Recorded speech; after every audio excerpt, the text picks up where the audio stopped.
In GTA 5, you could blaze through the story, buy every property in Los Santos, and still end up with tens of millions just sitting there, because there was basically nothing worth spending it on. Michael, Trevor, and Franklin all had homes baked into the story, so it was more than just random real estate you could ignore. The properties paid you pocket change, and once you stacked enough money, money stopped feeling like anything more than a number. Rockstar knows that was the problem, and every bit of GTA 6 we've seen so far, from the trailers and leaked footage to the official character descriptions, points to the same big conclusion. In GTA 6, money isn't just a reward, it's the whole game loop.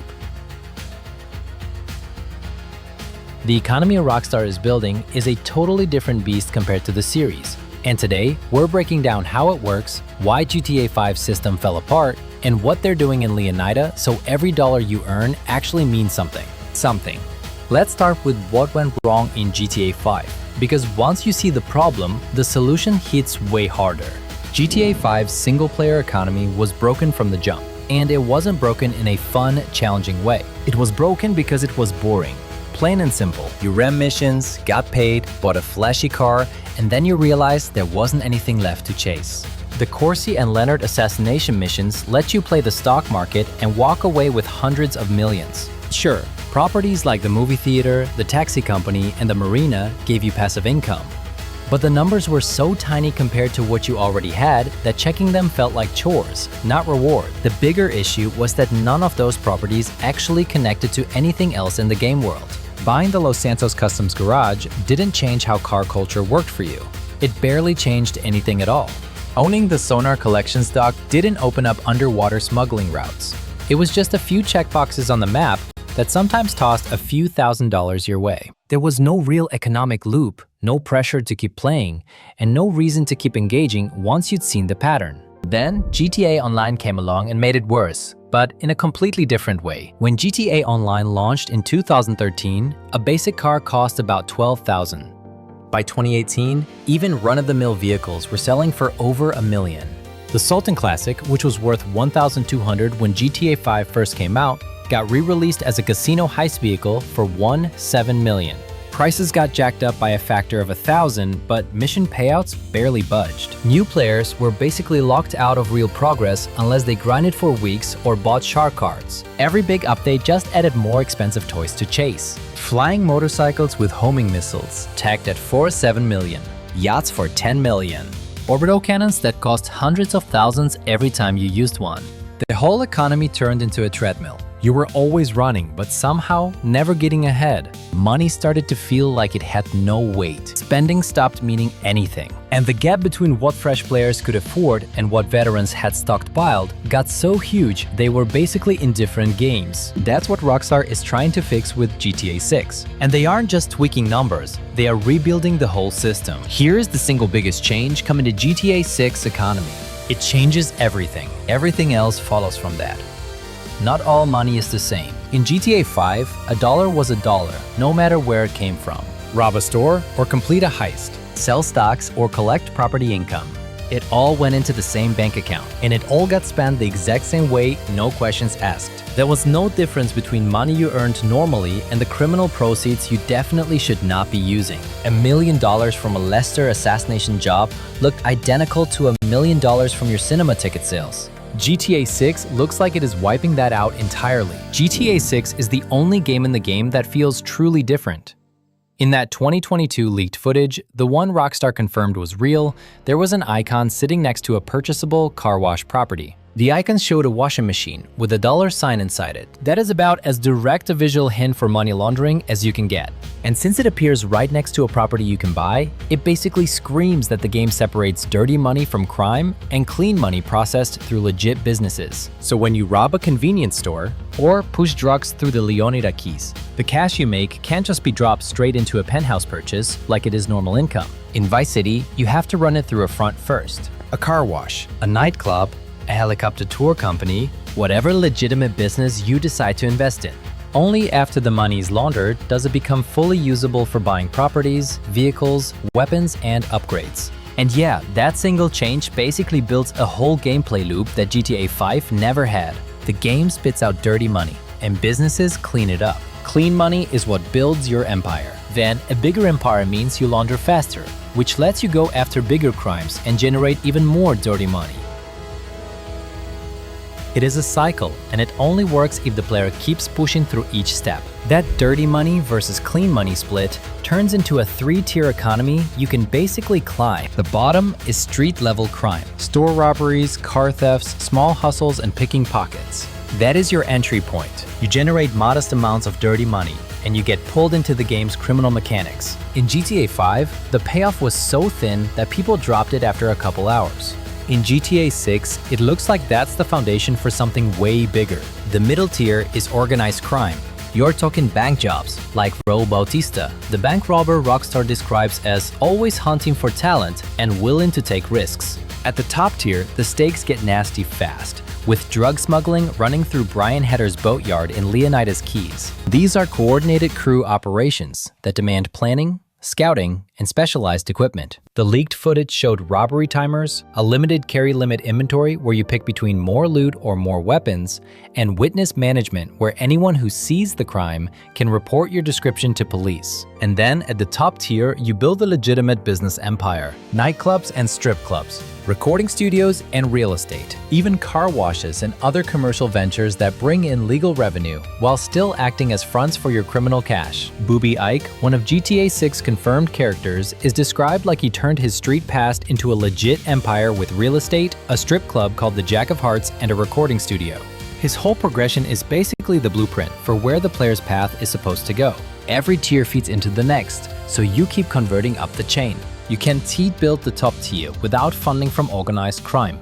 Period. And organized crime doesn't last unless you launder the proceeds through legit fronts. Those fronts also need constant management, because law enforcement heat comes for you. In GTA 5, property buying was basically passive income. You opened your phone, picked the website, bought the building, and weekly cash just showed up. There was no real interaction, no management, no consequences. GTA 6 treats properties like active businesses that want real investment and attention. Look at what Rockstar tested in GTA Online's Money Fronts update, the one that dropped in 2025. They added 3 new business types: a car wash, a weed dispensary called Smoke on the Water, and a helicopter tour company called Higgins Heli Tours. Each one had legal work missions where you ran it clean, plus money laundering missions where you still operated the business legit. But the critical addition was this: they introduced a heat mechanic. Every time you finished a money laundering mission, your heat bar jumped by 10. Let it fill up, and police come in and raid the business. The only way to bring that heat back down was doing legitimate work missions for the business. So you had to juggle illegal runs with enough legal cover to not get caught. That heat system is almost certainly a prototype for what we will see in GTA 7. Your businesses are not going to sit there printing money while you do nothing. You will actually have systems to run, keep safe, and juggle between criminal cash and legal operations. If you push the laundering side too hard, the heat starts rising fast and the police come sniffing around.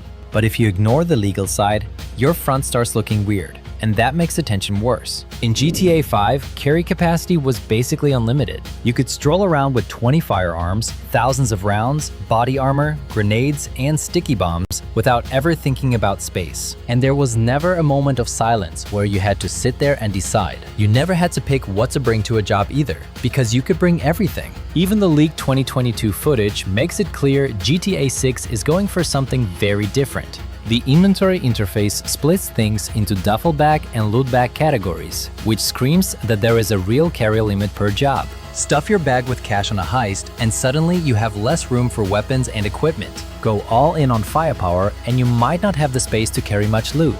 That flips the whole way crimes play out in GTA 6. In GTA 5, every heist was basically the same optimal routine. Bring max guns, take everything, and just fight your way out. In GTA 6, you apparently have to make choices that actually matter. Do you go in heavy and walk out with less money? Or do you go in light and risk not having enough firepower to escape? Do you bring a crew so multiple people can cover the loot so nobody gets stuck with empty hands? Or do you go in light and risk not having enough firepower to escape? Do you bring a crew so multiple people can carry loot? Those resource trade-offs are exactly what makes the economy in GTA 6 feel real. When you cannot carry everything at once, every choice has weight. You feel it immediately, and that weight is exactly what GTA 5 left out. In GTA 5, if you committed a crime in front of a witness, it barely mattered. You get a wanted level, drive around for like 30 seconds, and the cops would act like you disappeared. There were basically no lasting consequences for criminal behavior. Just a quick annoyance and then back to grinding. GTA 6 looks like a different beast. It is turning witness management into something more serious, building on what Red Dead Redemption 2 tested. In RDR 2, if someone saw you do it, you could chase them down, intimidate them into silence, or just remove them before they reached a lawman. GTA 6 reportedly takes that and pushes it even further. Witnesses can give police your physical description, so law enforcement will actually look for someone matching how you look. And that links straight into the economy, because crime is not free anymore. If you are reckless with witnesses, you waste more time and resources dodging law enforcement, which directly hits your profits. If you are smart, you plan crimes tighter, use disguises or alibis, and lean on your legitimate business connections to build cover stories. The economy is not just about how much money you make. It is about what it costs to keep making it. GTA 5 had maybe 24 enterable buildings across the whole map. It was mostly stores you could rob, a couple of bars, the strip club, the movie theater, and your safe houses. The rest of Los Santos was gorgeous, sure, but it was basically just a backdrop. GTA 6's map is confirmed to have over 700 enterable interiors. 700. That means malls, shops, nightclubs, restaurants, offices, and more.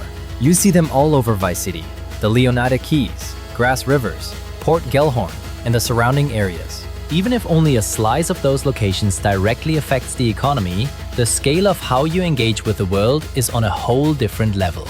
Imagine walking down a street in Vice City and being able to walk into a clothing store, a pawn shop, a restaurant, and a bank on the same block. Now picture that some of those businesses are things you can actually own, manage, or rob. Just the economic density alone makes GTA 5's Los Santos feel like a ghost town in comparison. And this isn't only about single player. Take-Two, Rockstar's parent company, has said in investor talks that GTA 6 is expected to be a huge financial milestone. GTA Online has already been printing billions in recurring revenue. So yeah, the pressure to build an economy that works for single player and the next version of GTA Online is enormous. And with 700 enterable interiors in the mix, Rockstar gets the infrastructure to keep that kind of long-term economic loop going. Here's the subtle part most people are overlooking. Every confirmed character in GTA 6 is defined by how they relate to money. Jason runs with drug runners in the Leonida Keys. He's the CEO of the company, and he's a music producer type, but he's totally money-driven. He makes things with nobody else in the world, and everyone knows he's all about his money. At some point, he's got a friend named Brian Hedda, who smuggles product from his boatyard. He's big, but he's sharp. He's built an empire out of street money. He talks like a salesman, using lines to control people, and he always has a hustle story about how to make more. He acts like he can do whatever he wants because of his own money, but he's also a cowboy and a con artist, and he knows exactly what he's doing to move up, and Trevor was just chaotic. Their relationship to money is basically their whole personality. Traits, not gameplay systems. In GTA 6, every character bio reads like a job description inside a criminal economy. They're not just characters, they're nodes in an economic network you're meant to poke, exploit, and eventually take over. This is Rockstar basically telling us, even if they never say it outright, that the economy is not a side feature in GTA 6. It is the game. There's one more piece of this puzzle that rarely gets the attention it deserves. Red Dead Redemption 2. After GTA 5's economy, where money meant nothing because you had too much of it, Rockstar went in the opposite direction hard. In RDR 2, money was scarce. Every purchase felt like a choice, and camp management gave you a real reason to keep earning. You weren't buying luxury stuff. You were buying survival, medicine, ammunition, and food for your gang. Every dollar had weight, because the world was built to make you feel the core loop of the game. If you want that constant everything costs something pressure, GTA 6 looks like it's splitting the difference between GTA 5's excess and RDR 2's scarcity. You'll still be able to build massive wealth, but that wealth has to move through systems. Dirty money needs laundering. Businesses need management. Properties need protection. The goal isn't to make money rare. It's to make money active. Every dollar should be doing something, whether it's funding a heist, cleaning through a front, or investing in a new business that opens up more opportunities. That's the real lesson Rockstar learned. The problem with GTA 5 wasn't that players had too much money, it was that money had nowhere to go. In GTA 6, your money always has somewhere to go, and the journey is the whole point. GTA 6 launches November 19th, 2026, and when it does, it puts an end to the old money means nothing way of playing. Because the players who understand this economy from day one are going to have a huge advantage. Not because they'll grind faster or exploit some glitch, but because they get it, money isn't the finish line, it's the engine.